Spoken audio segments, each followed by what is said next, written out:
అందరికీ నమస్కారం అండి. భాగవతంలోని దశమస్కందము శ్రీకృష్ణుని జననం గురించి చాలా విపులంగా ఉంటుందన్నమాట. ఇది వింటే అష్ట కష్టాలు తీరిపోతాయి అన్నమాట. కృష్ణుని జననం గురించి వింటే భాగవతంలో దశమస్కందము ఈ భాగవతానికి ఆయువు పట్టు. జీవితంలో తప్పకుండా ప్రతి ఒక్కరూ విని తీరాలి. ఇందులో వ్యాస భగవానుడు కృష్ణ భగవానుని లీలలు విశేషములు వర్ణన చాలా అద్భుతంగా వర్ణన చేశారు. పోతన గారు దాన్ని ఆంధ్రీకరించి మనకు ఉపకారం చేశారు. దశమస్కందము ప్రారంభం చేస్తూ ఒక్క మాట చెప్తారు. పూర్వకాలంలోని భూమి గోరూపము స్వీకరించి బ్రహ్మగారి వద్దకు వచ్చి ఏడ్చి, మహానుభావ, భూలోకంలో ఎవరు రాజులు? గోవు బ్రహ్మగారితో ఇలా విన్నవించుకుందనమాట. మహానుభావ, భూలోకంలో ఎందరో రాజులు భూమిపతులమని పేరు పెట్టుకుని పరమ దుర్మార్గులైన పరిపాలన చేస్తూ ధర్మము తప్పి ప్రవర్తిస్తున్నారు. ఎంతోమంది అధర్మాలకు ఈవేళ భూమి మీద తిరుగుతున్నారు. వారి భారం నాకు చాలా తగ్గుతుంది. అటువంటి పాపాత్ముల భారం తగ్గించమని ప్రార్థించింది. భూభారము అనేది తక్కెట్లో పెట్టి తూచే కొలతలతో కాదు. ఎంతమంది బిడ్డలు పుట్టినా తల్లికి ఎప్పుడూ బరువు కానట్టు ఎన్ని ప్రాణులు ఉన్నా భూమికి ఎప్పుడూ బరువు కాదు.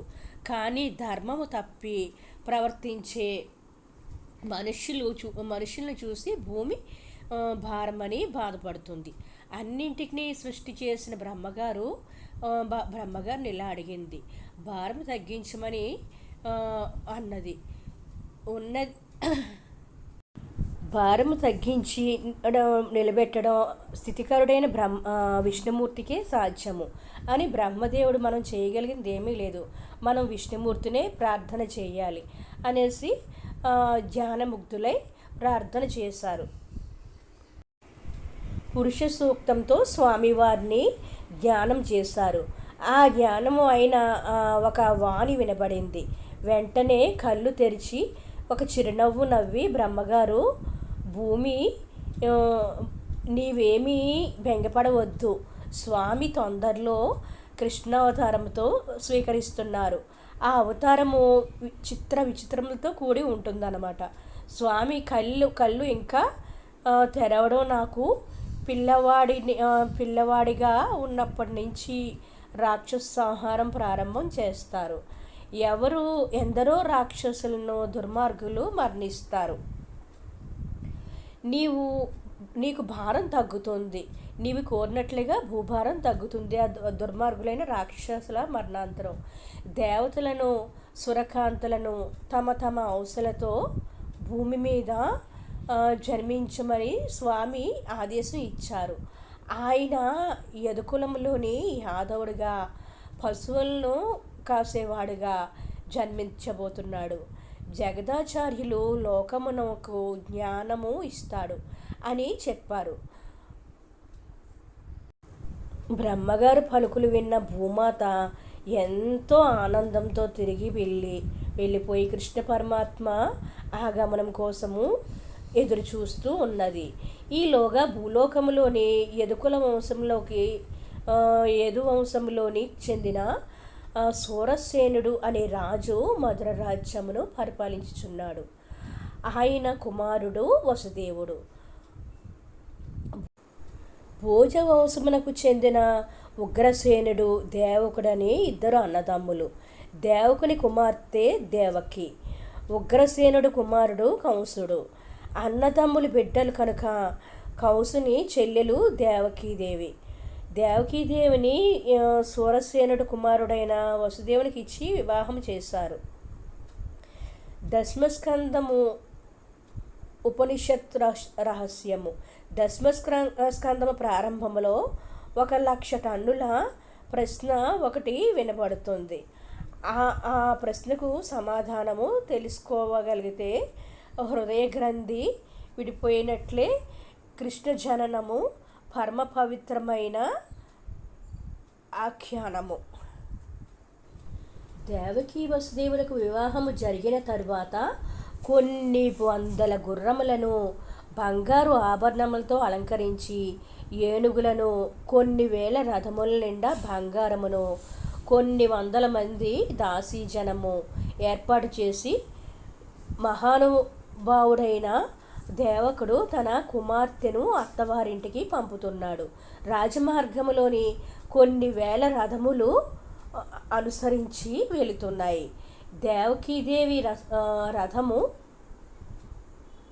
బయలుదేరి వెళ్ళడానికి సిద్ధంగా ఉన్నది. రథమును నడపడానికి సారథి ఉంటాడు. ఆ సమయంలోని కంసుడు అకస్మాత్తుగా వచ్చాడు. అతనికి చెల్లెలు అంటే పరమ ప్రేమ, అభిమానము. ఆయన తన తండ్రి గారి సోదరి కుమార్తె అయిన కంసునికి దేవకి అంటే చాలా ప్రేమ. ఆయన దేవకీదేవి రథము నడపడానికి సిద్ధపడ్డాడు. అందరూ చాలా సంతోషించారు. తానే చెల్లెల రథము ఎక్కి ఆ గుర్రములను పగ్గములు పట్టుకున్నాడు. వెనక దేవకీ వసుదేవులు కూర్చున్నారు. రథము వెళుతున్నది. అశరీరవాణి కొన్ని మాటలు పలికింది. అశరీరవాణి చాలా గమ్మత్తైన మాట. శరీరము ఉంటే వాణి ఉంటుంది. వాణి ఉన్నది అంటే అది శరీరములోంచి వస్తున్నదని గుర్తు. కనీసము ఎదురుకుండా నామరూపంతో ఏదో ఉండాలి. మనుష్యులు లేకుండా మాట ఉండదు. కానీ ఇక్కడ శరీరం లేదు కానీ మాట వినబడుతున్నది అంటున్నారు. అది చిత్రం. తలోదరి అంటే పైకి కనపడిన కడుపు కలది. కొంతమందికి కడుపు కనబడుతుంది, కొంతమందికి అసలు కడుపు ఉన్నదిలా అనిపించదు. అటువంటి వారిని తలోదరి అంటారు. అసలు కడుపు లేనట్లుగా సృష్టించిన కడుపులా కనబడుతున్నది. ఆ కడుపులోని 8 పుట్టకపోతున్నారు. వారిలో 8వ వాడు కంసుని చంపబోతున్నాడు. ఆవిడ చక్కగా వసుదేవుణ్ణి వివాహం చేసుకుని రథం ఎక్కి వెళ్ళిపోతోంది. ఆవిడని మెచ్చుకోవాలి. చెల్లెలు సంతోషం కోసము పిచ్చివాడ రథము నడుపుతున్నావు. ఆ చెల్లెలి సంతానమే నిన్ను చంపబోతోంది. చెల్లెలు 8వ సంతానము. ఆవిడ 8వ గర్భంలోని సంతానమే నిన్ను చంపబోతుంది అని ఆకాశవాణి పలికింది. అప్పటి వరకు కంసుడు పరమ ప్రేమతో ఉన్నాడు. అశరీరవాణి పలికిన పలుకులకు వెంటనే అతడు భయకంపితుడై కళ్ళు ఎర్రబడి గుడ్లు తిరగబడుతున్నాయి. అపారమైన కోపం వచ్చేసింది. తన ఎడమ చేతితో చెల్లెలు కొప్పు పట్టుకుని రథము నుండి క్రిందకు లాగి వరి నుండి కరవాలము తీసి ఆమెను నరికివేయడానికి సిద్ధపడుతున్నాడు. ఆ సమయంలో వసుదేవుడు నిశ్చేష్టుడై ఉండిపోయాడు. ఏమి చెయ్యాలో అర్థం కాని పరిస్థితి. ఇది చాలా గమ్మత్తైన సన్నివేశము. ఇలా జరుగుతున్నప్పుడు కూడా జరుగుతుందని కూడా ఎవరు ఊహించారు. రథము నడుపుతున్న వాడు బావమరిది తన చెల్లెల్ని లాగేసి చంపేస్తాడని ఆకాశవాణి పలుకుతుందని వసుదేవుడు కలగనలేదు. ఏమి కంగారు పడకుండా ధర్మం తప్పకుండా చాలా పెద్ద మనిషిలా తానప్పుడు మాట్లాడిన మాట తప్పలేని మాట అయ్యేటట్లు మాట్లాడడం జరిగింది. అంటే దాన్ని ఈశ్వరానుగ్రహం ఉండాలి అలా మాట్లాడడానికి.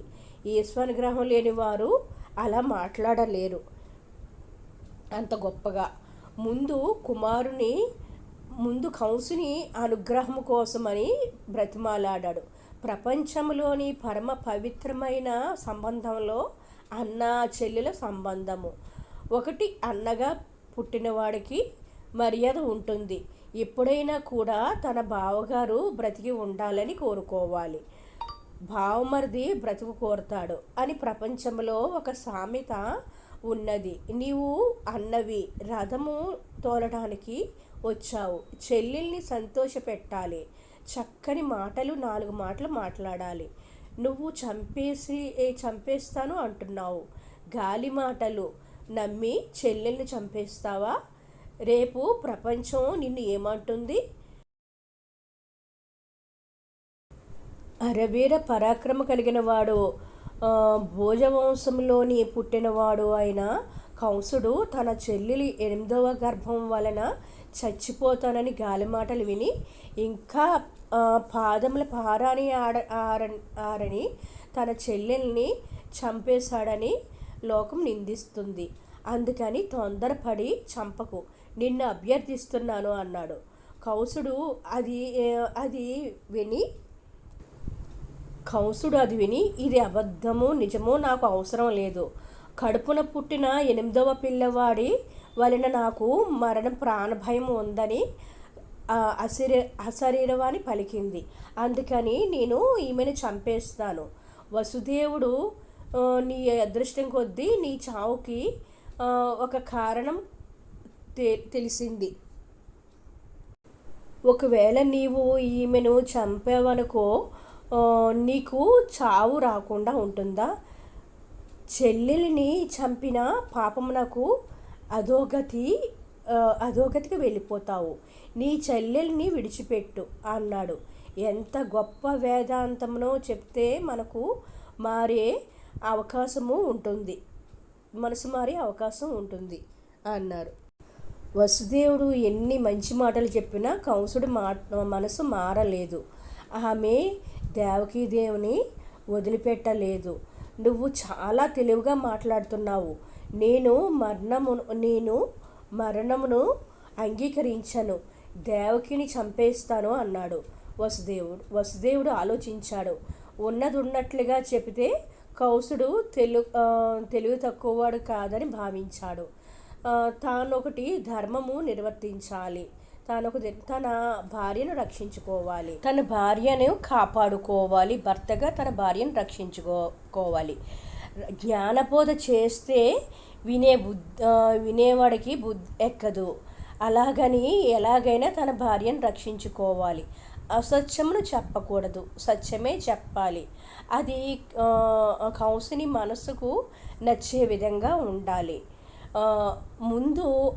ముందు అసలు నేను తక్షణము చేయవలసిన పనికి దేవకీదేవి ప్రాణములను రక్షించడము అని అనుకుని, బావా అలాగైతే నీకొక మాట చెబుతాను.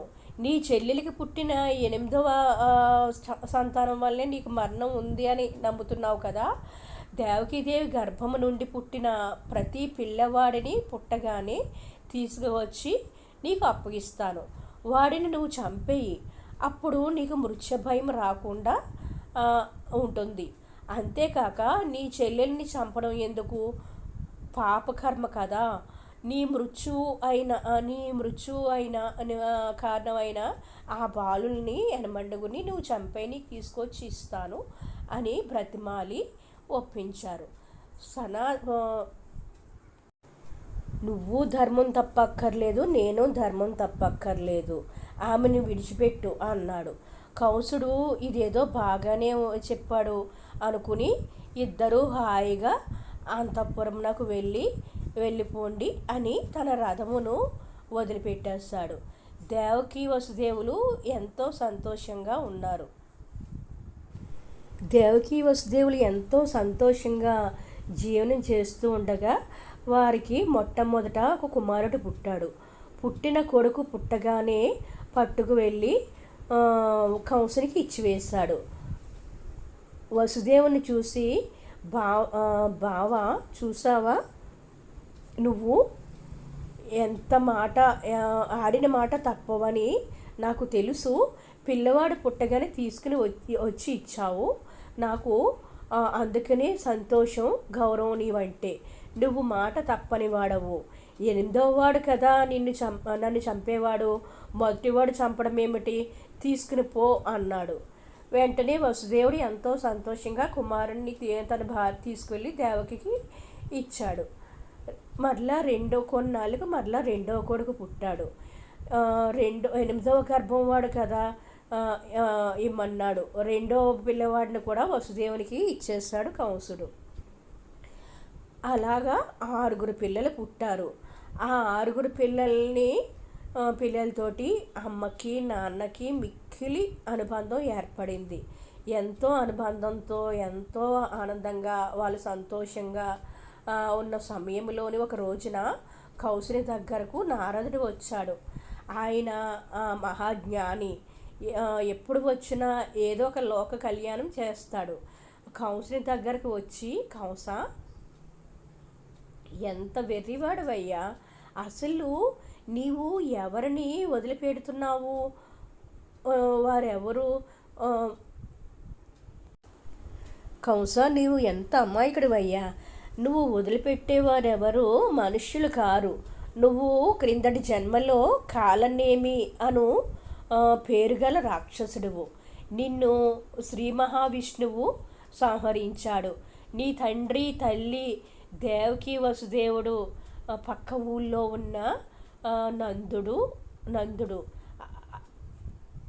దేవకి వసుదేవుడు పక్క ఊర్లో ఉన్న నందుడు, ఆవులు దూడలు వీరందరూ దేవతలు నిన్ను చంపడానికి వచ్చారు అని చెప్పి ఆయన హాయిగా నారాయణ సంకీర్తన చేసుకుంటూ ఊర్ధ్వలోకములకు వెళ్ళిపోయాడు.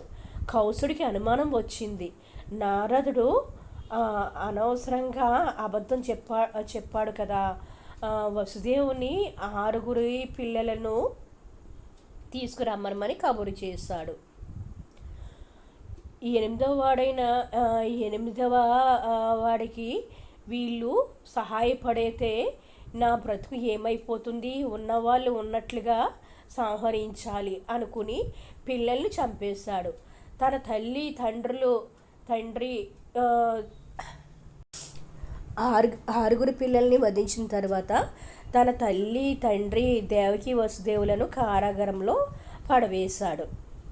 తన తల్లిని తండ్రిని దేవకిని వసుదేవుని కారాగారంలో పెట్టుకుని తృణావర్తనుడు పోతన ఇలాంటి వారిని అందరినీ పిలిచి వాళ్ళతో స్నేహం చేశాడు. వస్తున్న గర్వంతో 7వ గర్భము జాగ్రత్తగా పడిపోవాలని దేవకి వసుదేవులను నిత్యము పరిరక్షిస్తూ ఉండాలని, తనకి సంతానం పుట్టిన వెంటనే తనకి సమాచారము అందించాలని కారాగారంలో కాపలా పెట్టాడు. రోజు తాను వెళ్ళి స్వయంగా చూస్తుండేవాడు. ఇక్కడ ఒక అనుమానం రావాలి. వసుదేవుడి పిల్లలు పసివారు, నారదుడు మహానుభావుడు, లోక కళ్యాణకారకుడు. నారదుడు అంత గొప్ప నారద మహాముని 6 పిల్లలు చనిపోవడానికి కారణం ఎలా అయ్యాడు? వచ్చి ఆయన చెప్పకపోయి ఉంటే ఈ పిల్లల్ని కంసుడు చంపేవాడు కాదు కదా అనే అనుమానం వస్తుంది. భాగవతంలో దీనికి జవాబు లేదు. దీనికి పరిష్కారం దొరకాలని దేవీ భాగవతంలోనే చదవాలి. దేవీ భాగవతంలోని ఈ రహస్యం చెప్పారు. పూర్వము మరీచి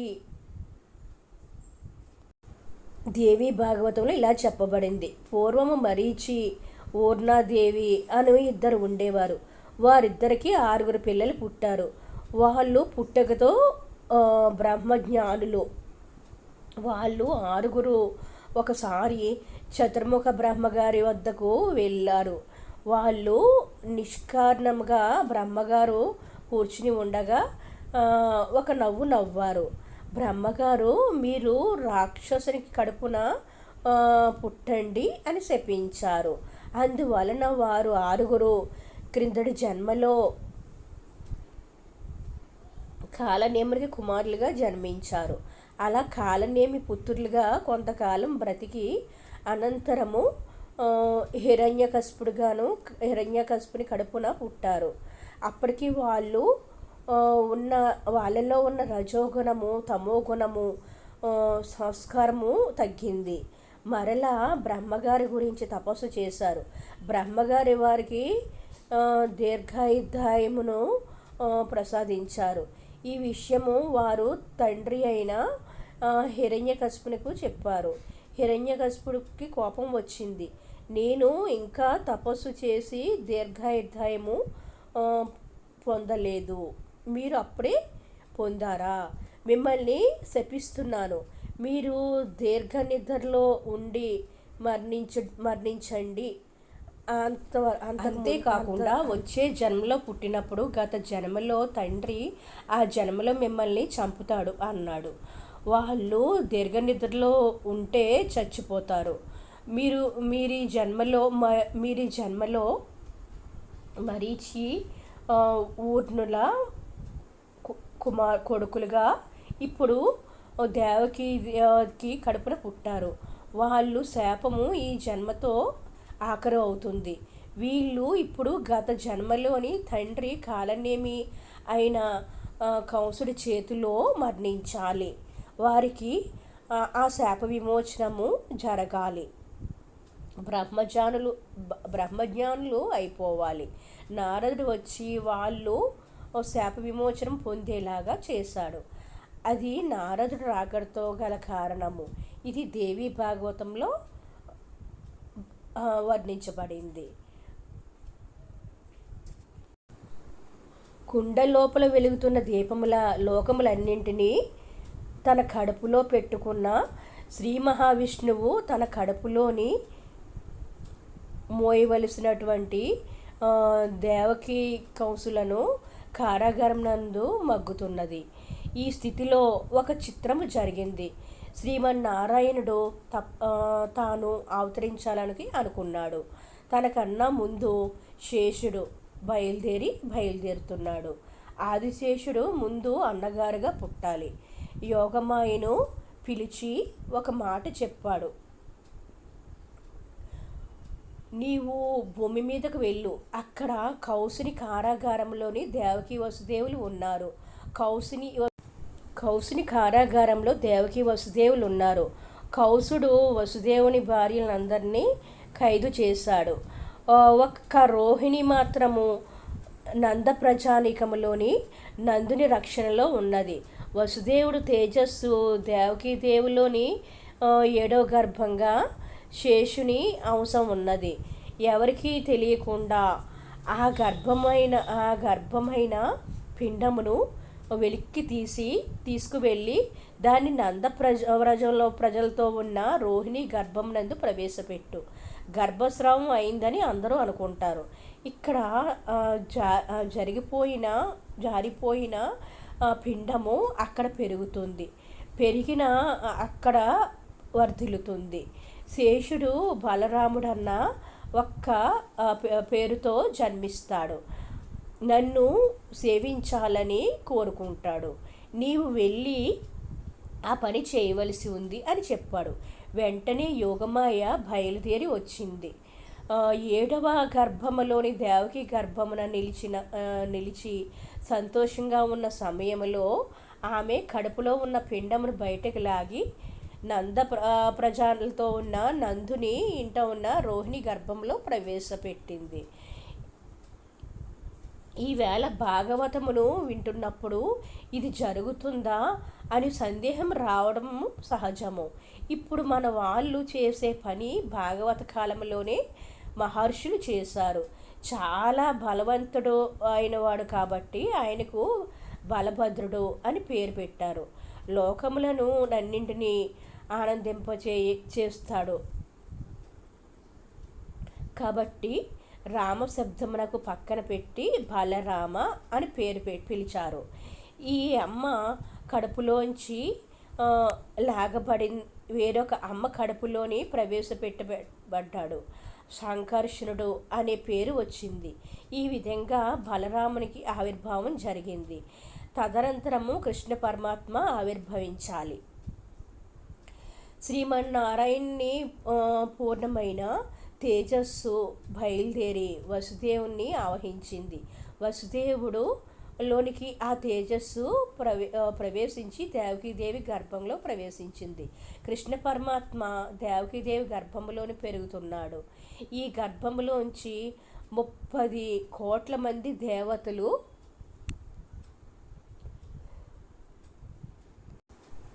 ఈ గర్భంలోకి 30 కోట్ల మంది దేవతలు బ్రహ్మగారితో కలిసి వచ్చి దేవకీదేవి కడుపులోకి వెళ్ళి నిలబడ్డారు.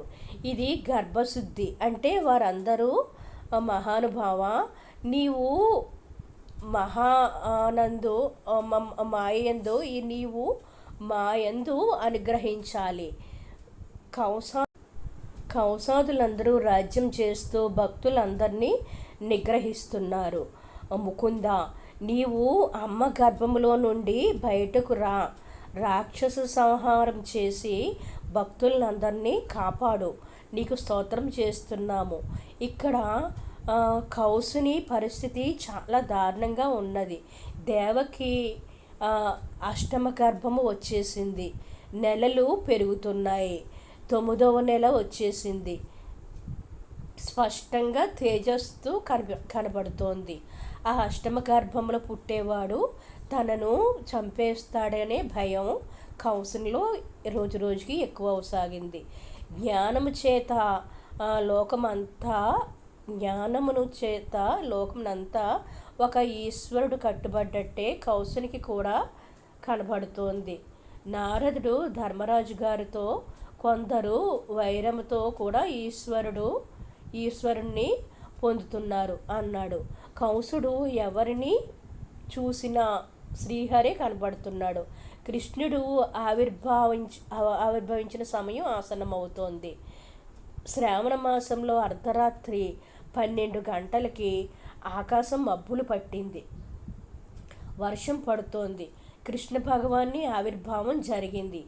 ఆకాశం అంటే మబ్బులు పట్టి ఉన్నది, ఆకాశం అంతా మబ్బులు పట్టి ఉన్నది. కంసుడు గాఢ నిద్రలో ఉన్నాడు. భటులను పెట్టాడు, తలుపులు దగ్గరికి వేసి వాటికి ఇనుప గొలుసులు వేశాడు, వాటిలో మేకులు దింపాడు, తాళములు వేశాడు, తాళం చెవులు బొడ్డులో పెట్టుకున్నాడు కంసుడు. వసుదేవుడు ఏమైనా చేస్తాడేమో అని అనుమానంతో వసుదేవుని కాళ్ళకు చేతులకు సంకెళ్ళు వేశాడు. అయినా అతనికి ప్రశాంతత లేదు, తల్లడిల్లిపోతున్నాడు. తన 8వ గర్భంలోంచి తన చెల్లెలు కుమారుడు వచ్చి తనని చంపుతాడా, తనకి ప్రసవైన వెంటనే ఆ బాలుని చంపియాలి అని అతని మనసు అంతా అల్లకల్లోలమయ్యింది. ఆ తల్లి ఆ టైంలో దేవకీదేవికి ప్రసవ సమయమున సహాయం చేసేవాళ్ళు లేరు. ఆ దేవకీదేవి తల్లడిల్లింది, చాలా నొప్పులు ప్రారంభమయ్యాయి, చాలా బాధపడింది, బాధతో మెలికి తిరిగిపోయింది. అర్ధరాత్రి 12 గంటలు వేళ్ళయింది. మహానుభావుడు శ్రీమన్నారాయణుడు ఆవిర్భవించాడు. 4 బాహువులతో, నల్లని మబ్బు వంటి కాంతితో, పట్టు పీతాంబరాలు కట్టుకొని, శంఖ చక్ర గదాలతోటి పద్మములను పట్టుకున్నవాడై మహానుభావుడు వజ్ర వైడూర్యములు పొదగబడిన కిరీటముతో, నల్లటి కురులతో, చెవులకు పెట్టుకొనబడిన కర్ణాభరణములతో కాంతి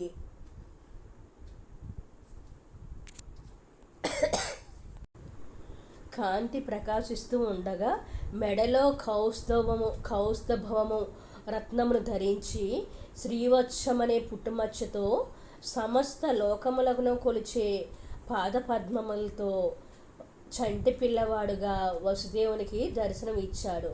పిల్లవాడిని చూసి సంఖ్యలతో ఉన్న వసుదేవుడు పొంగిపోయాడు. అన్ని లోకములను కాపాడేవాడు ఈవేళ నాకు కొడుకుగా పుట్టాడు. మామూలు కొడుకు కాదు. మామూలుగా కొడుకు పుట్టగానే గోదానము, వస్త్రదానము, భూదానము, హిరణ్యదానము చేస్తారు.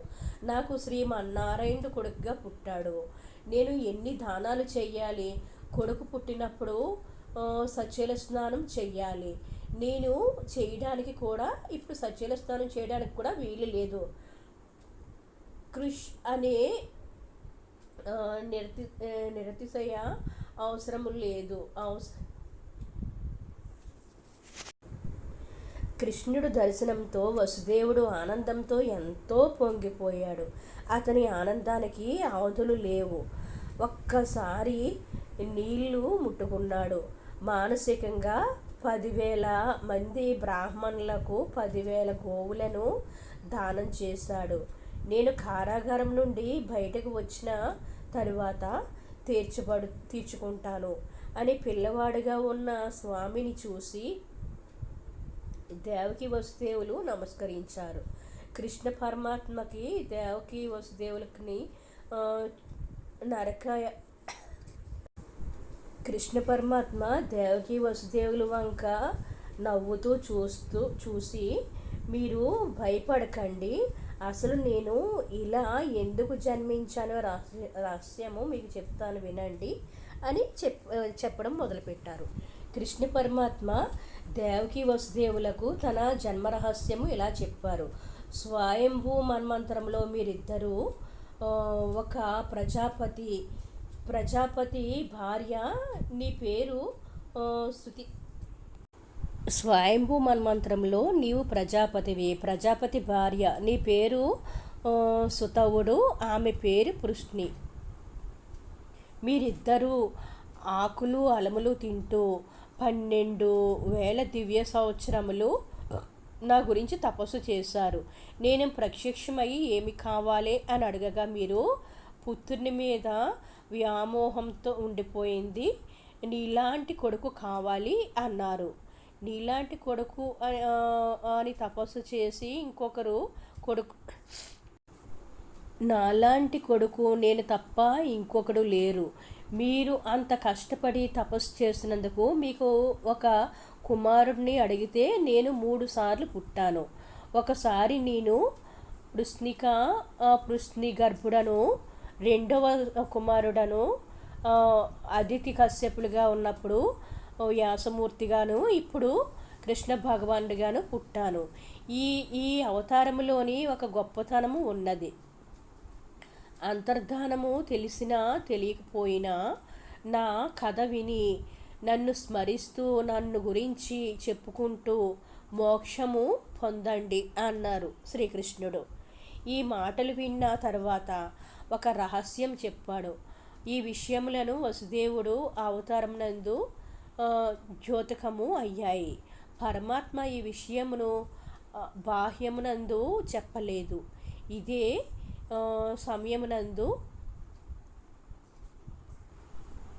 సమయం నందు యమునా నదికి ఆవలి ఒడ్డున ఉన్న నందవ్రజములోని నా శక్తి స్వరూపుడైన యోగమయి యశోదాదేవి గర్భమునందు ఆడపిల్లగా జన్మించింది యోగమాయ.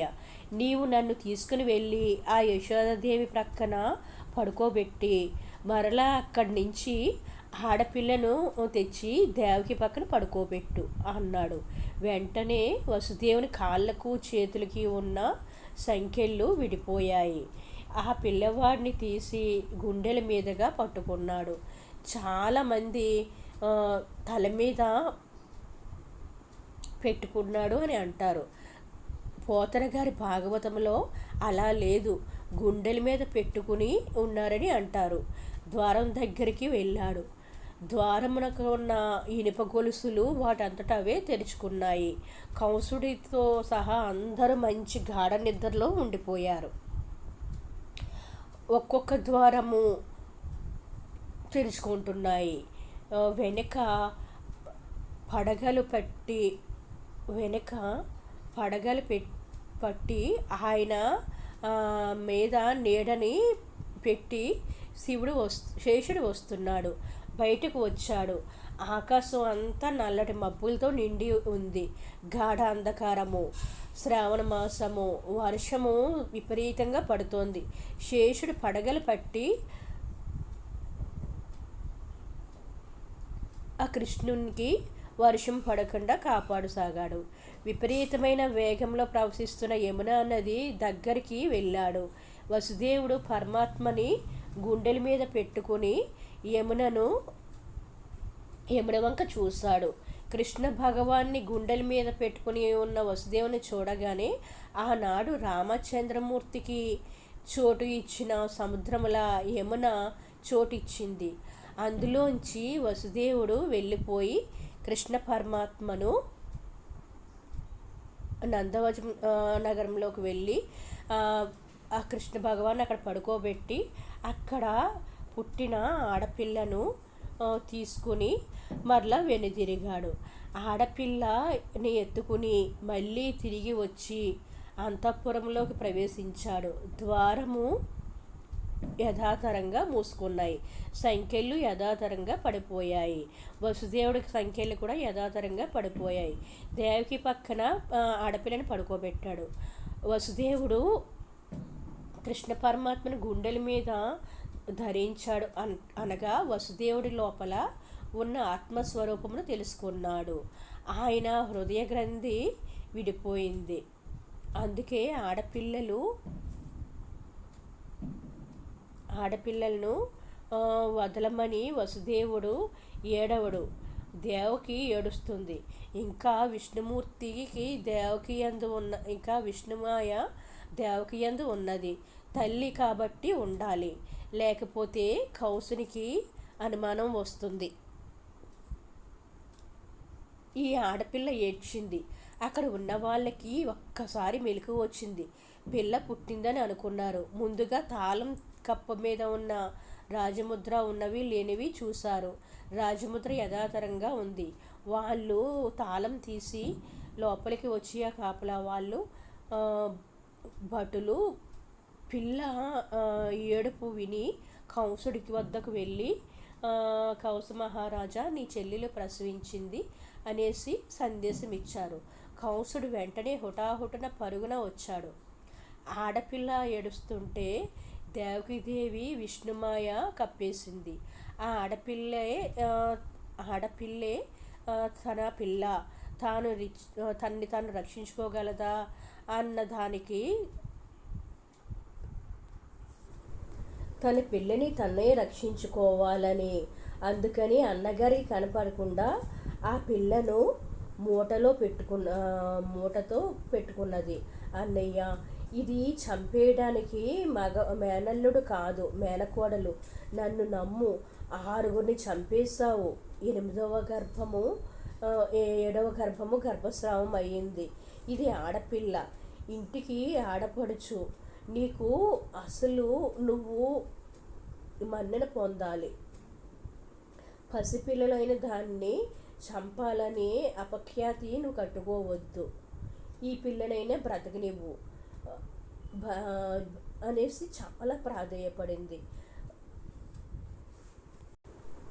కంసుడు చాలా కోపంతో సోదరుని నిందించి పసిపిల్ల 2 కాళ్ళు పట్టుకుని లాగేసి గిరగిర తిప్పి భయపడకు నేలకేసి కొట్టాడు. ఆ పిల్ల ఆ పిల్ల 2 కాళ్ళు పట్టుకుని గిరగిర తిప్పి బండకేసి కొట్టాడు. ఆ పిల్ల తల బండకి తగలడం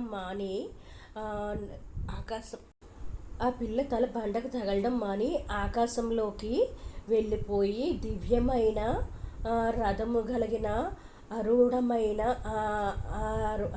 రథం పైన కూర్చొని ఆయన గురించి విమానంలోని దేవతలందరూ వచ్చి నిలబడ్డారు. శ్రీమన్నారాయణుడు ఆమెకు వరం ఇచ్చాడు. నిన్ను దుర్గా, భద్రకాళి, విజయ, వైష్ణవి, కుముద, చండిక, కృష్ణ, మాధవి, కన్యక, మాయ, నారాయణి, ఈశాన, శారద, అంబిక అను 14 నామములతో పిలుస్తారు. భాగవత అంతర్గములోని ఎవరైతే ఈ నామములు విన్నా వాళ్ళందరికీ దేశంలో ఎక్కడెక్కడ ఉన్నా రక్షింపబడతారు. వారికి అమ్మ దయ ఉంటుంది అన్నాడు. ఆ తల్లి ఆకాశంలో నిలబడి ఉంది. దేవతలు, యక్షులు, గంధర్వులు, కిన్నెరులు, వీళ్ళందరూ వచ్చి పాటలు పాడుతున్నారు. ఆమెకు నీరాజనం ఇస్తున్నారు. తల్లికి ధూపము ఇస్తున్నారు. అమ్మవారికి ధూపం ఇస్తున్నారు, అమ్మవారికి నైవేద్యములు సమర్పిస్తున్నారు. ఆ తల్లి అన్నీ తీసుకుని క్రింద ఉన్న కౌసుని చూసి, ఓరి దుర్మార్గుడా, పిల్లలందరినీ రాళ్లకు వేసి కొట్టి చంపావు, నన్ను కూడా కొట్టాలని ప్రయత్నం చేశావు. నాతో పాటు పుట్టిన నిన్ను చంపేవారు వేరొక చోట పెరుగుతున్నారు. నీవు చనిపోవడం ఖాయం అని చెప్పి దేవతలు సేవిస్తుండగా తల్లి వెళ్ళిపోయింది. వెంటనే కౌసుడు పరిగెత్తుకుంటూ దేవకి వసుదేవుల వద్దకు వచ్చి ఇంటికి వెళ్ళి మీరిద్దరూ సంతోషంగా ఉండమని చెప్పి వాళ్ళను పంపించి వేశాడు. అవతల నందవ్రజములోని ఆశ్చర్యకరమైన సంఘటన జరిగింది. కృష్ణ పరమాత్మ అక్కడ ఆవిర్భవించి ఉన్నారు. నందవ్రజంలో ప్రజలు ఎంతో సంతోషంగా ఉన్నారు. కృష్ణ పరమాత్మ అక్కడ ఆవిర్భవించి ఉన్నారు. పిల్లవాడు ఏమీ ఏడవలేదు. యశోద పొంగిపోయింది. నంద ప్రజలు భవిష్యత్ కాలంలోని గోవులతోనూ నిండి ఉంటుంది. గోపకాంతలు చాలా సంతోషంగా ఉన్నారు. ఆ బాలుని చూద్దామని ఊరంతా బాలుని చూద్దామని యశోద దగ్గరికి వచ్చి యశోద గృహానికి వెళ్ళారు. బయటకు వచ్చి ఒకరితో ఒకరు చెప్పుకుంటున్నారు, అబ్బా పిల్లవాడు ఎంత బాగున్నాడు, ముద్దుల మూట కడుతున్నాడు అని పరవశించిపోతున్నారు. బయట నందప్రభువు ఆనందంతో పొంగిపోయాడు. బ్రాహ్మణులను పిలిచి గోవులను దానం ఇచ్చాడు. గొప్ప గొప్ప మేలిమి వస్త్రాలు దానం ఇచ్చారు.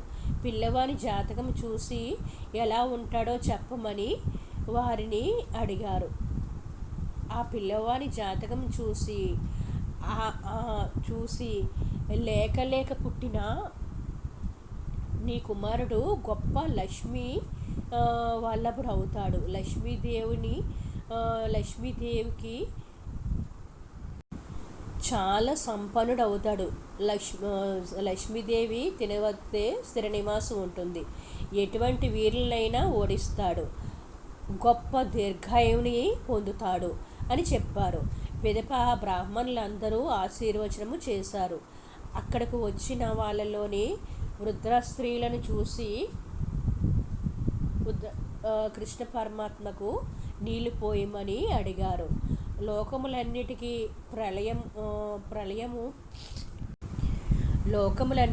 ప్రళయం చేయాలనుకున్నప్పుడు పరమాత్మను నీళ్లు పోయాలని అడిగారు.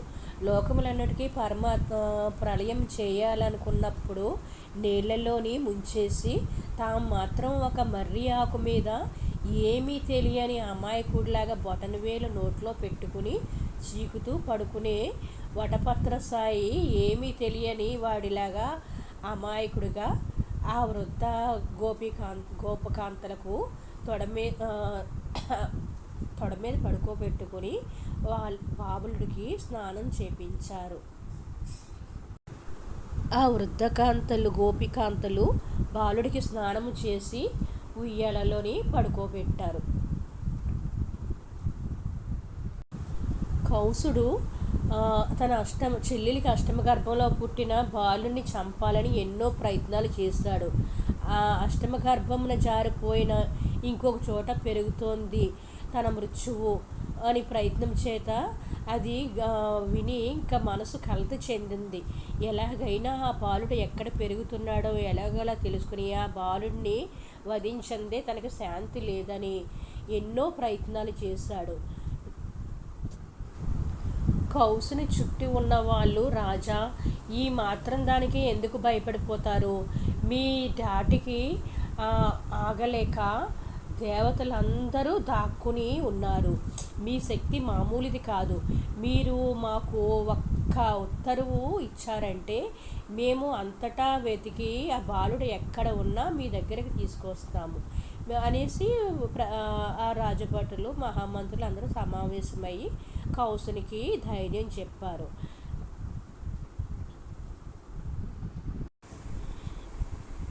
ఇది అండి కృష్ణుడి జన్మ వృత్తాంతము. రెండవ ఎపిసోడ్లో మిగిలిన ఈ కథని మీకు వివరించబోతాను. Thank you for watching.